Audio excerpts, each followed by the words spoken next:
Ya, kita memasuki minggu ke-16, makanan rohani kita, batu karang rohani kita, dan isi dari meja Tuhan. Ya, di rawatan pagi hari pertama, di sana dikatakan ketika kita berada dalam agama, banyak di antara kita yang telah mendengar tentang Kristus sebagaimana. Ya, kalau memang benar ya di dalam kekristenan ada khotbah-khotbah tentang Kristus sebagaimana, bagi saya sih itu sudah agak lumayan ya. Karena setahu saya tentang mana yang turun dari surga memberi makan bangsa Israel,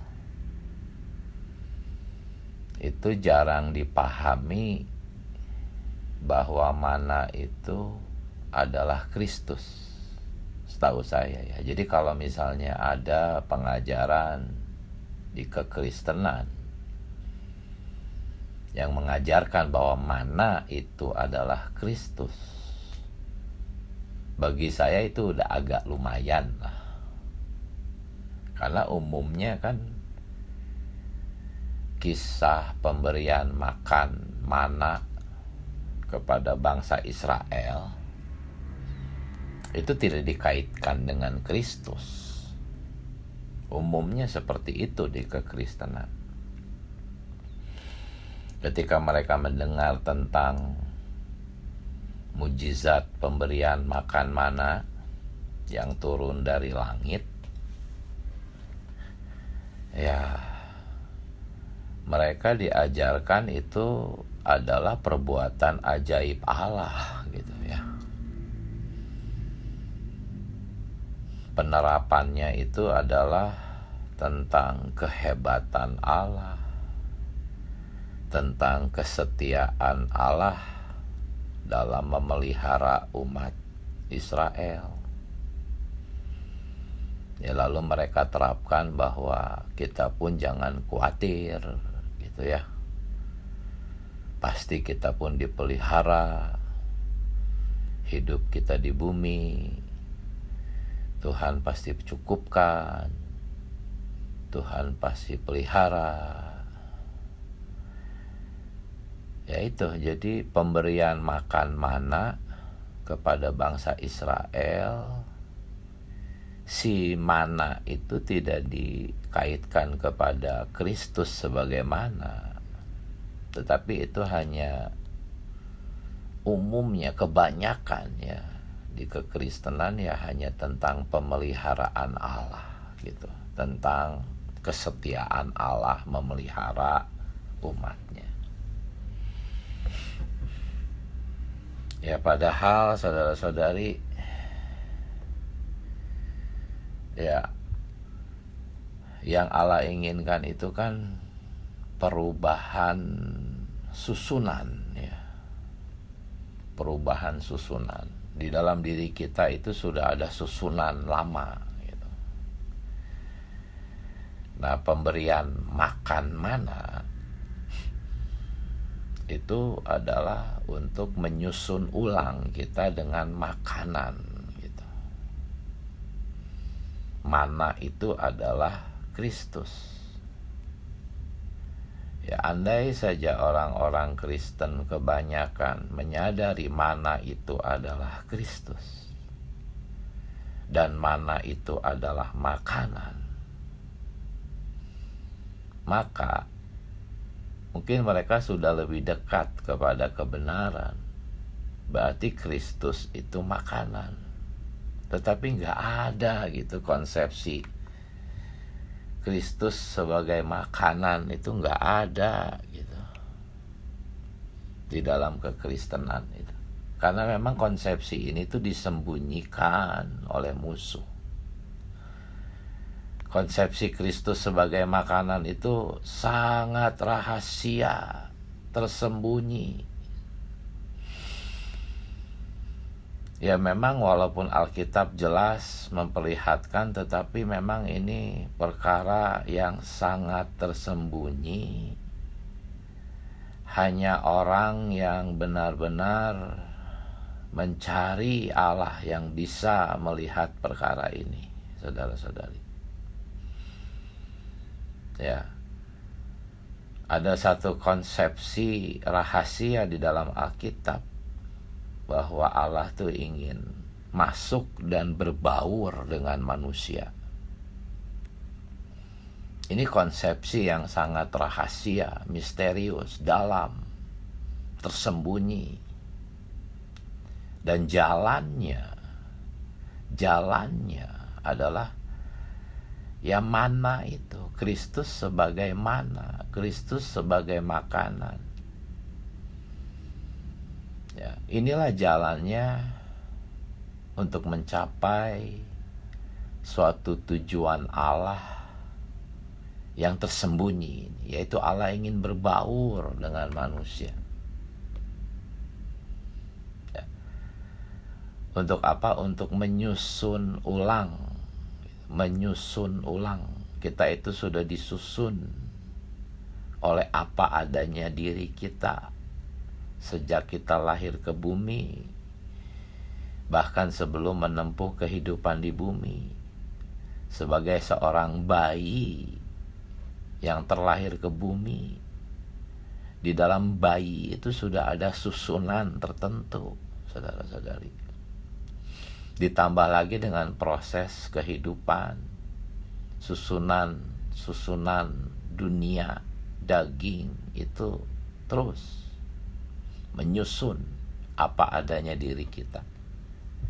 Nah, melalui mana ini, makan Kristus ini, kita disusun ulang, saudara-saudari. Nah, inilah konsepsi tentang mujizat pemberian makan mana kepada bangsa Israel di padang gurun. Ya, tetapi konsepsi ini sama sekali tidak ada di dalam kebanyakan orang Kristen yang ada di dalam agama. Tetapi kita di dalam pemulihan Tuhan ada di suatu ruang lingkup terang, sehingga kita bisa melihat terang ini. Dan inilah sebetulnya sesuatu yang menjadi pusat di dalam kehidupan Kristen. Ya, pusat di dalam gereja. Sama seperti di dalam tabernakel itu, bait suci itu. Pusatnya itu adalah mana yang tersembunyi di dalam buli-buli emas. Demikian juga pusat dari kehidupan Kristen itu adalah mana yang tersembunyi ini, saudara-saudara. Makan Kristus yang tersembunyi ini.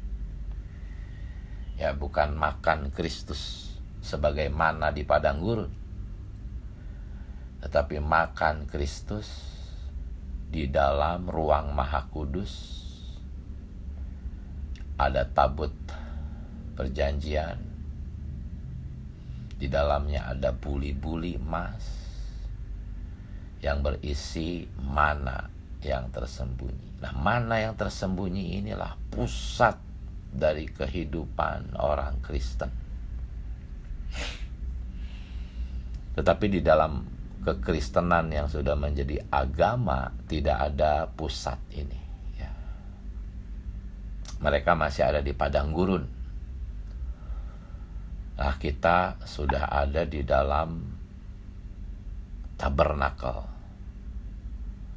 Ya, dan harus masuk dari pelataran luar terus masuk ke ruang kudus sampai ruang maha kudus, sampai ke dalam tabut perjanjian, menikmati mana yang tersembunyi.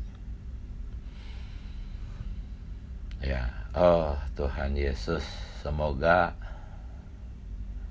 pelajaran minggu ini membawa kita ke dalam realitas kenikmatan atas Kristus sebagaimana yang tersembunyi, ya saudara-saudari. Nah, mana itu ada di dalam buli-buli emas. Ya, Wahyu 2 ayat 17 mengatakan bahwa para pemenang, walaupun sudah menjadi pemenang, tetap akan diberi makan oleh mana yang tersembunyi ini, ya. Sampai kekekalan kita tetap menikmati mana yang tersembunyi ini. Ya, ini memperlihatkan bahwa mana yang tersembunyi ini adalah pusatnya, ya. Memang di dalam tabut itu ada tongkat yang bertunas, tetapi ini sebetulnya adalah hasil dari makan mana yang tersembunyi. Kita akan bertunas, hidup dalam kebangkitan. Di dalam tabut perjanjian juga ada loh-loh batu berisi hukum, 10 hukum. Ini pun sama. Yang kita makan itu akan membuat kita hidup di dalam hukum-hukum Allah ini. Jadi pusatnya sebetulnya mana itu, ya. Mana yang tersembunyi itulah pusatnya dari tabernakel itu. Dan ini menjadi pusat dari kehidupan orang Kristen. Tetapi sungguh tragis ketika kita membicarakan tentang makan Kristus, orang-orang merasa asing, orang-orang Kristen kebanyakan merasa aneh, padahal ini pusatnya. Oh, betapa iblis telah menyembunyikan perkara ini. Ya, nah, saudara-saudari, mana yang tersembunyi itu apa? Mungkin kita menjawab, mana yang tersembunyi itu adalah Kristus. Ya, itu tidak salah. Tetapi masih di permukaan, ya. Mana yang tersembunyi itu, ya, kalau kita ditanya apakah mana yang tersembunyi itu, kita harus menjawab bahwa mana yang tersembunyi itu adalah Kristus sebagai hayat kita. Bukan hanya Kristus saja, tetapi Kristus sebagai hayat kita. Ya, pertama kali saya membaca ini di pelajaran hayat Keluaran, berita 39, saya agak bingung. Tadinya saya berpikir mana yang tersembunyi itu ya Kristus lah yang menjadi makanan kita, ya. Tetapi kenapa ya saudara kita mengatakan mana yang tersembunyi di dalam buli-buli emas itu melambangkan Kristus sebagai hayat kita? Ya. Dan di dalam pelajaran hayat Keluaran berita 39 itu, saudara kita menghubungkan mana yang tersembunyi itu dengan Kolose 3 ayat 3 yang berbunyi bahwa hayat kita tersembunyi bersama dengan Kristus. Jadi mana yang tersembunyi itu sama dengan hayat kita yang tersembunyi. Di dalam Kolose 3 ayat 3. Ya. Tidak dikatakan hayat itu tersembunyi, tidak, tetapi dikatakan hayatmu yang tersembunyi. Artinya ini adalah hayat kita, saudara-saudari. Memang di satu sisi ini adalah hayat kita, hayat yang diciptakan oleh Allah, ya. Tetapi hayat yang diciptakan oleh Allah ini dibawa masuk, ya, ke dalam diri Allah sendiri. Karena itulah Kolose 3 ayat 3 itu mengatakan hayat kita yang tersembunyi bersama dengan Kristus di dalam Allah. Awalnya saya bingung gitu ya. Mana yang tersembunyi adalah hayat kita. Bukankah ini Kristus? Bukan hayat kita, tetapi Kristus, gitu kan pemikiran kita juga seperti itu mungkin. Tetapi saudara kita seperti itu, menghubungkannya dengan Kolose 3 ayat 3. Hayat kita tersembunyi bersama dengan Kristus di dalam Allah. Artinya, mana yang tersembunyi itu ada di dalam kita, saudara-saudari. Ya. Ini adalah dua hayat yang berbaur. Ya, hayat ciptaan dan Allah sendiri hari ini ada di dalam sifat ilahi itu. Buli-buli emas. Emas itu di dalam Alkitab selalu mengacu kepada sifat ilahi, ya. Di dalam sifat ilahi itu ada mana yang tersembunyi. Mana yang tersembunyi itu harus dan hanya bisa ada di dalam emas. Tidak bisa berada di jenis benda lainnya. Artinya hayat yang tersembunyi itu, mana yang tersembunyi itu harus berada di dalam sifat ilahi. Dan roh kita, roh insani kita itu sudah dilahirkan kembali, sehingga roh insani kita memiliki sifat ilahi. Dan di sana ada Kristus. Ingat, bukan hanya Kristus saja, ya, tetapi Kristus sebagai hayat kita yang tersembunyi. Inilah sebetulnya mana itu, saudara-saudari. Inilah mana itu, saudara-saudari. Tadinya kita berpikir kita ini kan buli-buli yang terbuat dari tanah liat, gitu kan. Seperti yang di Matius pasal 25. Tetapi buli-buli yang di Matius pasal 25 itu jenis buli-buli yang lain lagi itu. Jadi ada dua jenis buli-buli sebetulnya di dalam diri kita, yaitu buli-buli yang di dalam Matius pasal 25 yang melambangkan jiwa kita, ya. Tetapi mana yang tersembunyi ini bukan buli-buli dari bejana tanah liat,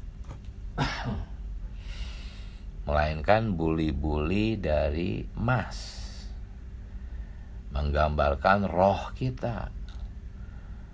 Jadi bukan hanya jiwa kita yang sebagai buli-buli atau bejana, roh kita pun juga adalah buli-buli, tetapi sudah dilahirkan sehingga kita memiliki sifat ilahi.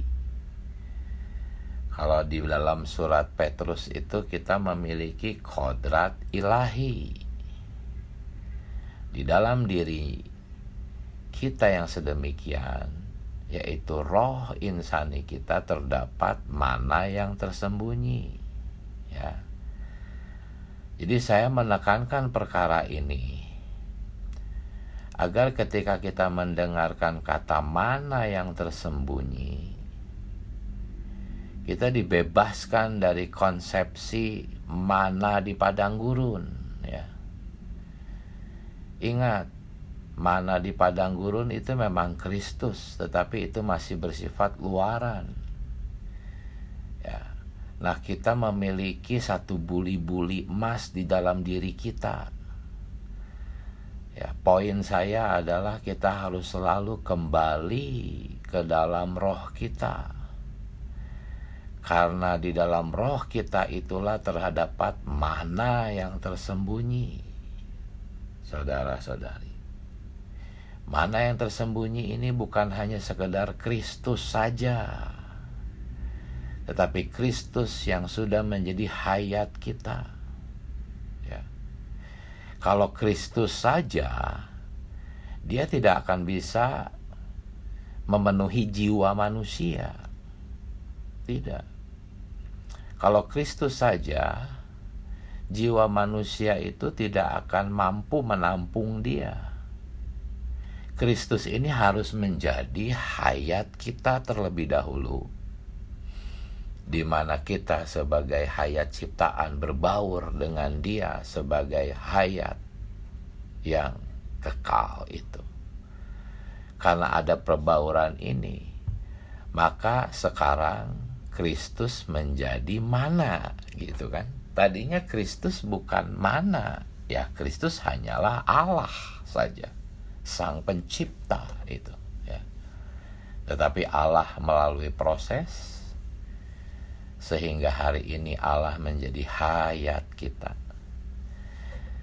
Jadi mana yang tersembunyi itu sebetulnya adalah hayat batini kita.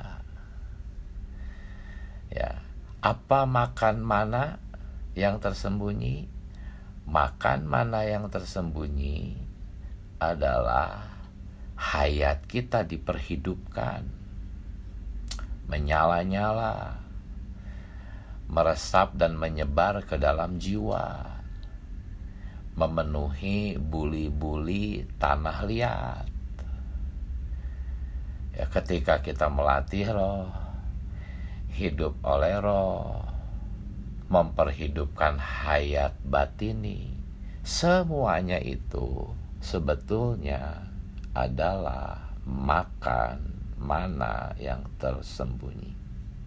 Mungkin tadi kita berpikir tadinya, makan mana yang tersembunyi itu masuk ke kamar, mungkin kita puasa, ya, lupa makan, kita hanya menikmati Kristus sendiri di kamar, baca doa. Ya memang betul, itu gak salah. Tetapi makan mana yang tersembunyi itu lebih banyak dari sekedar yang tadi. Ketika Anda sedang berada di luar kamar Anda, ya, karena mana yang tersembunyi itu adalah hayat kita. Di satu sisi itu adalah hayat kita, di sisi lain dia adalah Kristus. Kristus dan kita berbaur, itulah mana yang tersembunyi. Ketika mana yang tersembunyi ini yang adalah hayat kita, ya. Ingat, ini menurut saudara kita di pelajaran hayat Keluaran berita 39, ya. Mana yang tersembunyi itu hayat kita. Ketika hayat kita diperhidupkan, itulah saatnya kita makan mana yang tersembunyi, saudara-saudari. Ya, semoga saudara-saudari tidak dibingungkan ya. Saya memang agak sedikit meluas dan melebar. Kenapa? Karena supaya makan mana yang tersembunyi ini menjadi jelas gitu prakteknya, saudara-saudari. Saya ulangi terus ini. Saudara, kita mengatakan mana yang tersembunyi itu adalah hayat kita yang tersembunyi. Ya. Ketika kita menikmati hidup oleh hayat ini, ya, itulah saatnya kita makan mana yang tersembunyi. Kita sudah sering mendengar melatih roh, doa baca, menyeru, ya, tetapi lebih banyak dari itu ketika kita hidup oleh hayat ini, hayat yang dilahirkan kembali, yang berbaur dengan Kristus. Sebetulnya saat itu kita sedang terus menerus makan mana yang tersembunyi. Haleluya, saudara-saudari. Mana yang tersembunyi itu ada di dalam sifat ilahi. Sifat ilahi itu ada di dalam roh kita. Roh kita adalah wadah dari mana yang tersembunyi ini. Ya. Mana yang tersembunyi ini disimpan di dalam roh kita. Mana yang tersembunyi ini bersumber dari dalam roh kita. Bukan ada di pikiran kita, bukan ada di emosi kita, tidak bersumber dari jiwa kita. Jiwa kita hanyalah buli-buli tanah liat untuk diisi oleh mana yang tersembunyi ini. Ya. Ini adalah pengalaman Kristus yang paling pusat, paling dalam, saudara-saudari.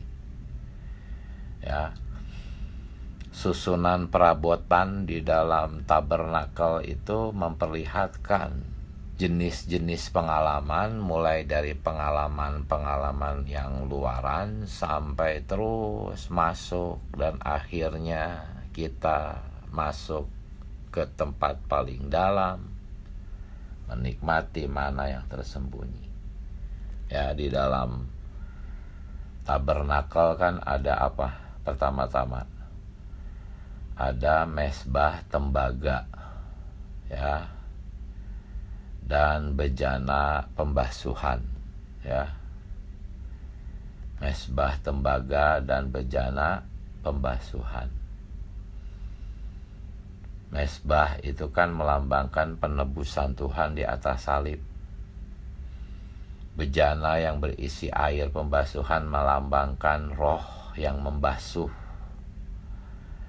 Tetapi membasuhnya roh sebagai bejana pembasuhan itu berdasar kepada mezbah, yaitu penebusan. Ini pengalaman pertama kita. Semua orang Kristen mengalami ini, ya. Tetapi pengalaman ini masih bersifat luaran, ya. Kemudian kita masuk ke dalam pemulihan Tuhan. Masuk ke dalam pemulihan Tuhan itu sebetulnya kita masuk lebih dalam ke ruang kudus, ya.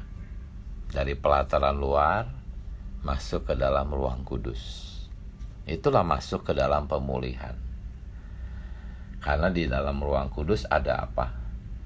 Ada meja roti sajian. Dan ada apa lagi? Ada kaki pelita, ya. Di meja ini ada roti dan ada kaki pelita. Inilah pengalaman kita pertama memasuki pemulihan Tuhan. Kristus bukan hanya sebagai Kristus yang disalib saja, ya. Kalau di kekristenan kan, ya itulah, Kristus disalib, menebus, mengampuni dosa. Sudah, stop sampai di sana. Tetapi kita masuk ke dalam pemulihan, mulai menikmati Kristus sebagai apa? Sebagai roti, ya. Roti di atas meja sajian. Ini bukan ruang Maha Kudus, tetapi masih ruang kudus, ya. Masih berada di luar ruang Maha Kudus. Nah, ketika kita menikmati Kristus sebagai makanan, Ini pengalaman kita di pemulihan. Di kekristenan itu ya hanya sebatas pelataran luar saja. Menikmati Kristus yang dibakar, dibunuh di mezbah tembaga, ya, dan dibasuh oleh air pembasuhan yang juga masih ada di luar, di pelataran luar. Pembasuhan roh berdasarkan salib. Kita di pemulihan masuk lebih dalam, menikmati roti. Setelah menikmati roti itu menjadi terang kaki pelita. Karena itulah di pemulihan Tuhan kita tuh mengalami banyak terang yang tidak kita alami di pelataran luar, ya. Bukan hanya sekedar pengetahuan firman di otak, tetapi karena Kristus sudah menjadi suplai hayat, yaitu roti, maka kita memiliki terang kaki pelita, terang hayat. Ini pengalaman-pengalaman indah di dalam pemulihan Tuhan yang tidak dapat kita nikmati di pelataran luar, ya, di dunia Kristen, ya. Tetapi tidak cukup. Mungkin ada banyak saudara-saudari di pemulihan Tuhan juga masih di taraf ini, ya. Walaupun sudah lebih maju, sudah menerima, oh Kristus itu makanan, Kristus itu roti, Kristus itu mana, aku makan Kristus. Nggak cukup. Ini masih di meja roti sajian. Kita harus masih masuk ke, ada satu mezbah namanya mezbah ukupan. Tetapi mezbah ukupan masih belum masuk ke dalam, ya. Tetapi sudah lebih dekat dengan tempat Maha Kudus. Mezbah ukupan ini kan ada asap yang membubung, ya, naik ke langit. Ini pengalaman-pengalaman yang lebih tinggi, ya. Kita sudah masuk lebih dalam. Kita sudah mengalami Kristus sebagai mezbah ukupan yang harum, yang membubung, menyenangkan Allah. Ya, apa ini? Ini berbicara soal doa-doa kita sudah bukan lagi bagi kepentingan diri sendiri. Ya, beban kita sudah muncul, ya, yaitu beban bagi Kristus dan gereja. Sehingga doa-doa kita tuh seperti ukupan yang naik ke atas. Ini lebih maju lagi, ya. Masih banyak orang-orang Kristen yang masih di meja roti sajian saja, ya, dengan terang pelita itu. Harus maju sampai kita bisa mempersembahkan ukupan, di mana kita sudah memiliki beban bagi gereja. Doa-doa kita sudah diubahkan, ya. Tetapi di sini pun, di tahap ini pun, saudara-saudari, kita masih belum cukup. Kita harus masuk lebih dalam, ya, ke dalam ruang Maha Kudus. Di dalamnya ada apa? Ada tabut kesaksian. Di dalam tabut kesaksian ada apa saja? Ada buli-buli emas yang berisi mana yang tersembunyi, ada tongkat Harun yang bertunas, ada loh-loh batu perjanjian, ya. 10 perintah Allah. Ya, kalau tadi di meja roti sajian kan ada apa? Ada roti, ya, sebagai suplai hayat. Tetapi di dalam ruang Maha Kudus, yaitu di dalam roh kita, bukan sekedar roti seperti di meja roti sajian, ya, tetapi sudah merupakan suatu makanan mana yang tersembunyi, ya, baik roti di meja roti sajian maupun mana yang tersembunyi. Keduanya berbicara soal suplai hayat. Tetapi suplai hayat di ruang Maha Kudus itu suplai hayat yang paling limpah, paling dalam daripada sekedar roti di atas meja, roti sajian. Saudara-saudari, inilah kenikmatan mana yang tersembunyi itu, saudara-saudari. Ya. Kemudian di meja roti sajian juga tadi ada kaki pelita kan? Apa ini? Ini terang hayat. Tetapi terang yang kita nikmati ketika kita makan mana yang tersembunyi, itu terang yang jauh lebih luar biasa, saudara-saudari. Apa ini? Ini adalah loh-loh tentang firman Allah, 10 perintah Allah, 10 firman. Ini bukan hanya sekedar terang di kaki pelita, tetapi sudah merupakan terang batini yang lebih besar, lebih dalam. Membuat kita bukan sekedar melihat terang, tetapi hidup di dalam terang ini, yang digambarkan oleh apa? Loh-loh batu berisi 10 firman. Ini menggambarkan apa? Menggambarkan hukum roh hayat. Kita bukan lagi dipimpin oleh terang yang kita lihat, tetapi sudah menjadi hukum roh hayat. Terang yang kita lihat mungkin masih bersifat objektif, belum tersusun ke dalam kita, belum menyusun ulang kita, itu baru masih terang di dalam pemikiran. Memang itu terang hayat. Tetapi kalau kita makan sampai ke dalam ruang Maha Kudus, kita menikmati loh-loh batu, loh-loh hukum, maka firman Allah bukan lagi hanya sekedar menjadi terang, tetapi sudah menjadi hukum roh hayat di dalam diri kita. Ya, inilah pengalaman-pengalaman yang lebih dalam di ruang Maha Kudus, saudara-saudari. Ya, di dalam tabut itu. Kemudian masih ada lagi apa? Tongkat yang bertunas. Ya, mana yang tersembunyi, loh-loh batu yang adalah hukum roh hayat, itu membawa kita bertunas, hidup di dalam kebangkitan. Ya, tadi di mesbah ukupan ada kebangkitan kan? Ada ukupan yang naik membubung tinggi ya ke langit. Tetapi tongkat yang bertunas ini kebangkitan yang lebih tinggi. Ya, melebihi pengalaman ukupan harum yang naik ke langit. Ya, kita sudah hidup berdasarkan hayat kebangkitan. Artinya kita sudah tidak perlu naik lagi, kita sudah ada di dalam kenaikan.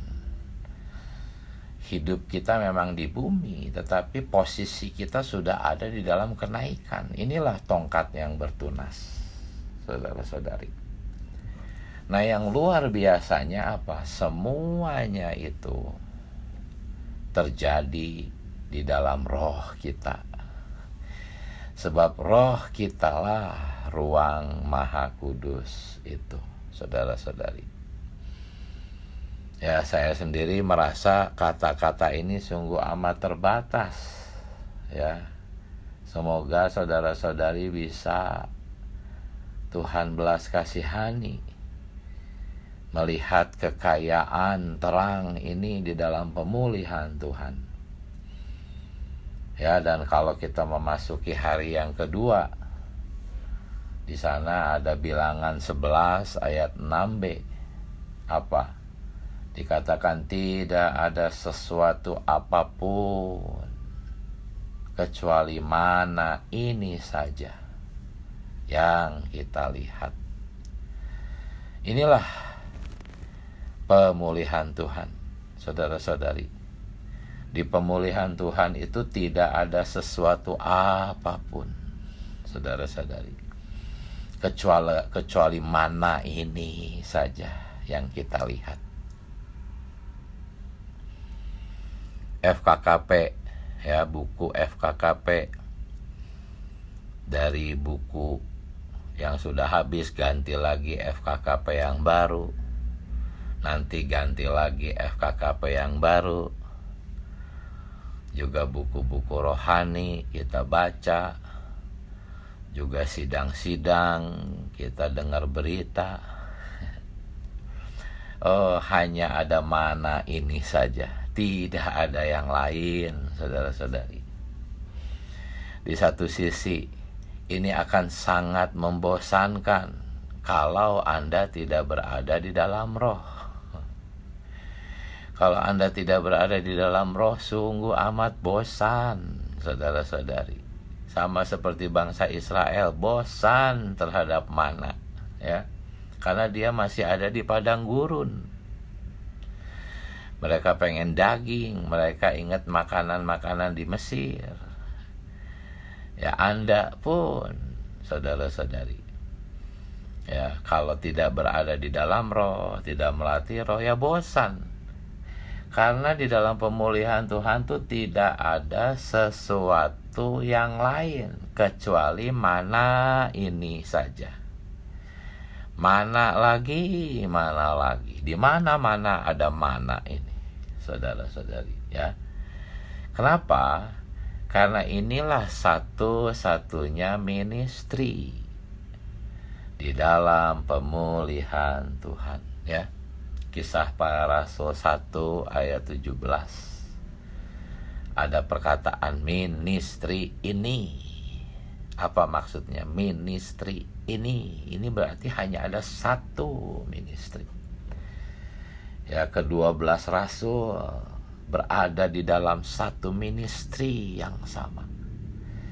Rasul Paulus datang, kemudian menyusul, masuk ke dalam satu ministry yang sama. Para rasul meninggal, muncul lagi penerus para rasul, sama, hanya ada satu ministry ini. Oh, tetapi karena iblis yang licik dan jahat itu, di kekristenan muncul banyak ministry, bahkan beribu-ribu ministry, muncul banyak sumber, saudara-saudari. Sampai akhirnya pemulihan Tuhan dibangkitkan. Tuhan, kita kembali kepada satu-satunya ministry ini. Ya, sebetulnya ministry ini adalah ministry mana yang tersembunyi. Pusat dari ekonomi Allah. Pusat dari kehidupan orang Kristen. Ya, kita menikmati hanya mana ini dan mana ini saja. Di dalam pemulihan Tuhan, ya, digenapi bilangan 11 ayat 6b itu. Ya, tidak ada sesuatu apapun kecuali mana ini saja yang kita lihat. Ya, saya sendiri pun kalau tidak melatih roh, saudara-saudari, bingung mau ngomong apa setiap pagi. Buka FKKP lembaran yang baru, itu lagi yang diulang-ulang, ya. Tetapi karena kita melatih roh, walaupun itu lagi, mana itu adalah Kristus yang segar setiap pagi, saudara-saudari. Kalau Anda tidak bangun pagi, nggak ada kesegaran, saudara-saudari. Coba Anda baca, mungkin siang hari ketika dalam kesibukan, pikiran Anda sedang fokus kepada pekerjaan, kepada banyak masalah, buka FKKP, kering, saudara-saudari. Coba Anda melatih roh di siang hari, bisa Anda dapatkan, bisa, ya. Saya percaya bisa, tetapi beda kalau bangun pagi itu, beda, saudara-saudari, lain, gitu, ya.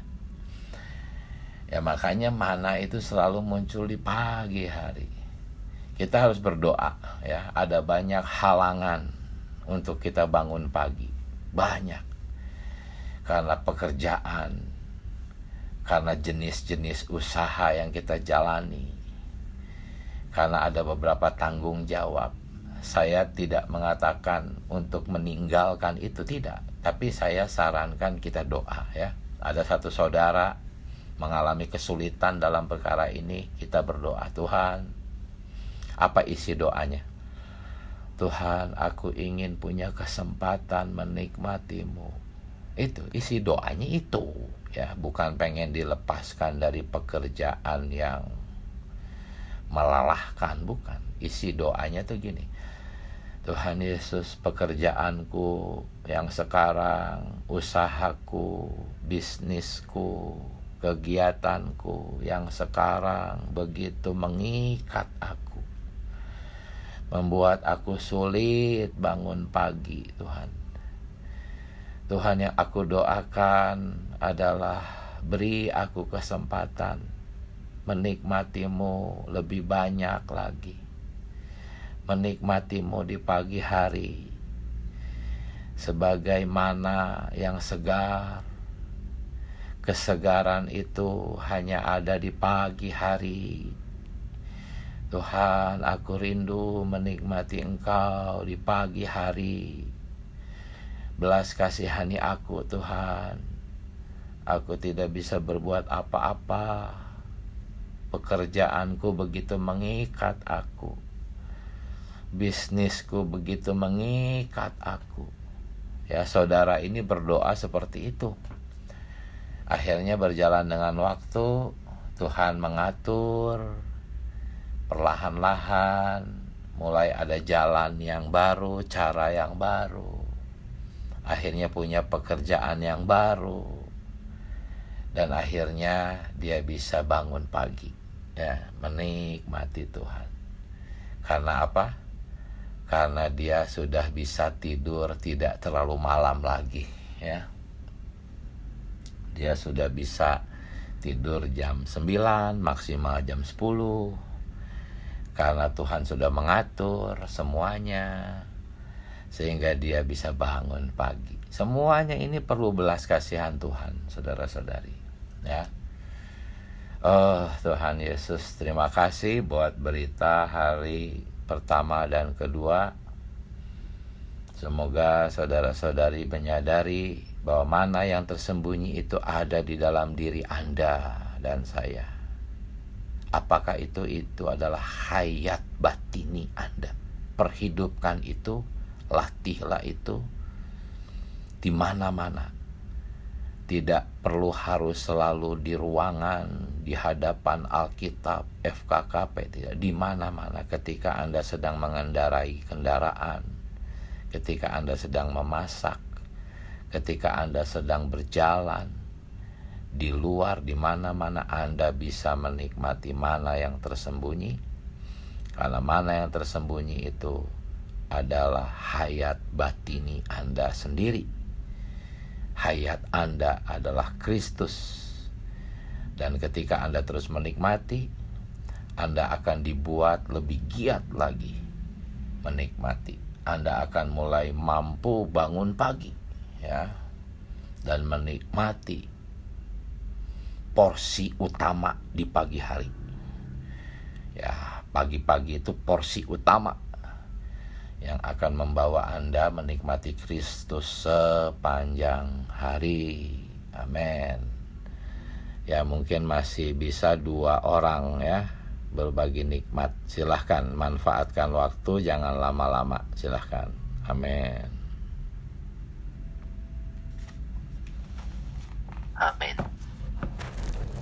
Ya, puji Tuhan, saudara-saudari, untuk berita yang kita dengar pada pagi hari ini juga dari FKKP, ya. Saya sangat menikmati ya pemberitaan ini, menyegarkan kembali ya apa yang sudah kita sering dengar. Mungkin tidak seutuh selengkap yang pagi hari ini di antara kita, ada yang sebagian kecil atau sebagian besar, namun apa yang kita dengar juga menyegarkan kita kembali ya, mengingatkan tentang mana yang tersembunyi ini ya, yang merupakan satu sentralitas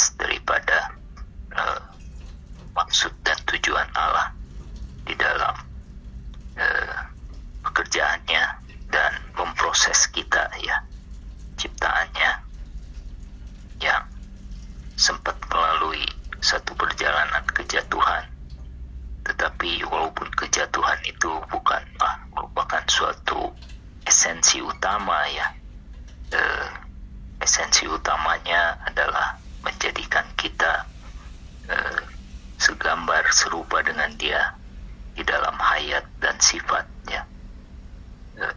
Dan untuk itu di dalam prosesnya kita melihat pada pagi hari ini, yaitu melalui makan ya.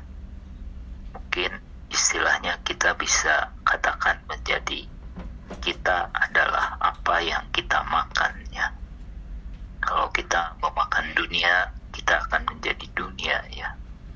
Kalau kita memakan mana yang tersembunyi itu, maka segala sifat daripada hayat dan sifat daripada mana yang tersembunyi itu akan menjadi bagian yang semakin menjenuhi diri kita ya, sampai pada kita akan dibawa ke kekekalan ya, di mana kita akan menikmati mana itu. Dan kalau kita berada di dalam hayat dan sifat daripada mana itu sendiri, maka kita dapat menikmatinya. Ini yang saya dapatkan ya. Mungkin keterkaitan dengan beberapa hal, ya khususnya waktu pagi ya adalah waktu yang paling segar ya. Khususnya diberitakan juga di sini ya, bagaimana bumi berputar, hari berulang ya. Kita tidak makan hanya sekali untuk selama-lamanya, tetapi makan berulang-ulang ya. Ya, waktu pagi ini adalah waktu yang paling tepat bagi kita untuk makan mana yang tersembunyi itu, sehingga kita semakin dijenuhi oleh hayat dan sifat mana. Amin. Silakan saudara-saudari yang lain juga boleh berbagi. Amin. Ya, waktu pagi ini adalah permulaan baru kita di dalam Tuhan, melalui kita menikmati mana itu. Amin. Menikmati mana itu adalah bukan di dalam pikiran atau jiwa kita, tetapi di dalam roh. Itulah sebabnya kita perlu kembali ke dalam roh. Jika roh kita penuhi dengan hayat itu, maka Kristus itulah menjadi mana kita. Jika dia menjenuhi kita, dia akan menyebar ke jiwa kita, maka kita menikmati Kristus di dalam jiwa kita. Tapi dimulai dari roh kita. Itulah sebabnya kembali ke dalam roh, menikmati Kristus hayat kita. Ini adalah sebenarnya pusat untuk pembangunan rumah Allah. Puji Tuhan.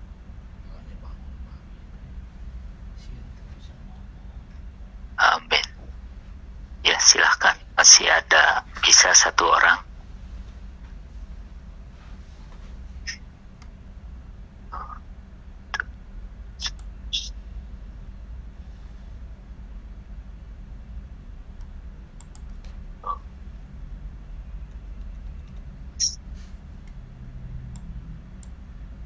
Ya, masih ada satu orang. Silahkan pergunakan kesempatan.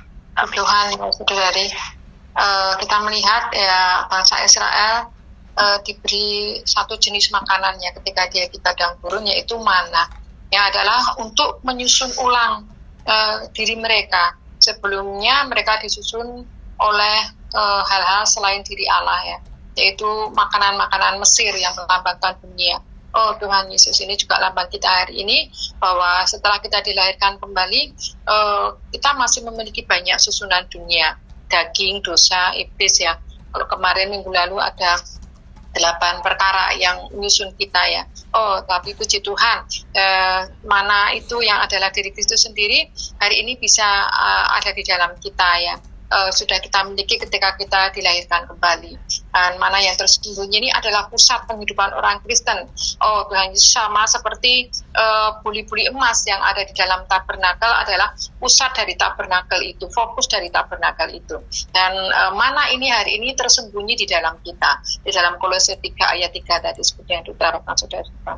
Oh Tuhan Yesus, mengucap syukur bahwa mana tersembunyi ini sudah ada di dalam kita. Tapi bagaimana kita setiap hari bisa menikmati mana yang tersembunyi di dalam roh kita ini sampai menyebar ke dalam jiwa kita. Oh Tuhan Yesus, ya jelas sekali diberitahukan ya sudah di depan bahwa makan mana itu sebenarnya adalah dipimpin oleh roh itu, tinggal di dalam roh itu, melatih roh itu.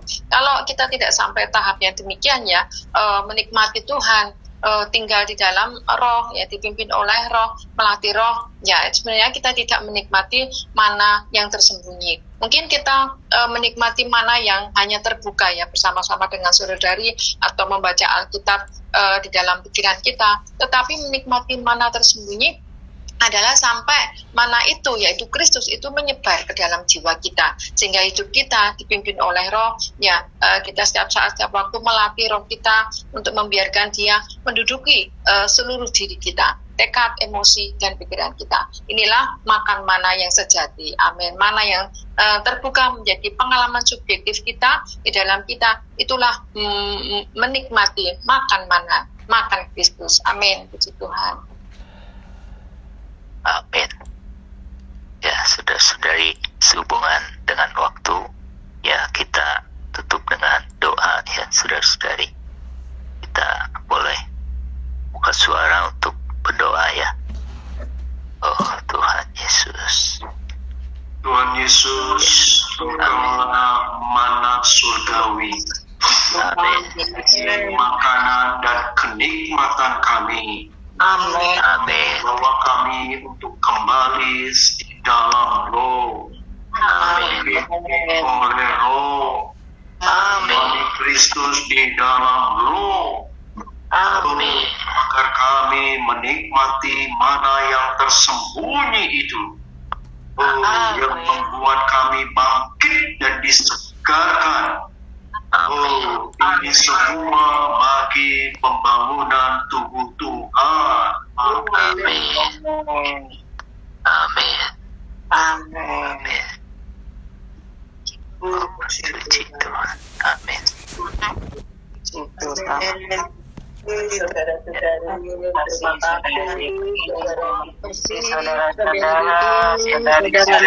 kasih saudara-saudari, saudara-saudara. Tuhan berkati. Tuhan berkati.